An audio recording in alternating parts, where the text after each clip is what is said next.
I'm actually a proud co-sponsor of this all-important motion on the Mambila Hydroelectric Power Project.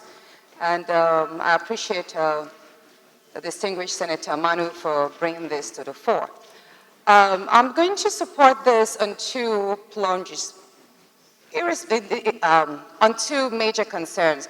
The first is that injecting 3,000 megawatts of electricity into our national grid will greatly boost the epileptic power supply. And secondly, considering the fact that we should begin to look at a better energy mix, hydroelectric power supply falls under the clean energy that the whole world is actually trying to promote. Especially yesterday, we actually raised concerns on the adulterated diesel that is being imported. So if we actually are concerned about climate change and about our environment, then we all need to support this motion in consideration of the fact that we need to look at a healthier means of energy supply.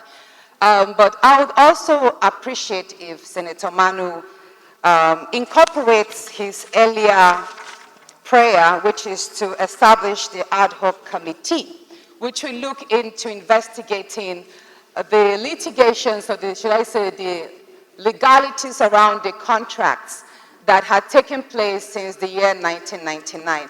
Because if you listen to the previous speakers, you could see that there are actually some concerns that have been raised by whether it's the previous or current contract owners. As the chair committee on local content, I would say that I have received quite a few petitions with regards to the ownership or the legal tussles around the Mambila project. So as we are asking on the president to consider this as one of the key projects of his administration, it is also important that we tidy all ends. Contracts that are non-binding should be laid to rest. Any arbitration that is ongoing must be looked into. And we should be very mindful not to pacify people, just people or companies that do not have capacity, but to pacify them and incorporate them into local content. We should be very careful of that, sir. If we must have this project up and running in the specified lead time, then we should base our selection or selection of the contractors on merit.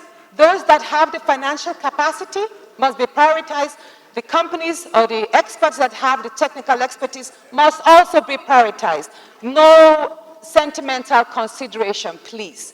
So we need to look into the qualifications of Sunrise. If they have been given the chance over the past years and they have failed to comply with it, then we need to look into the bigger players in the industry. We are suffering electricity-wise.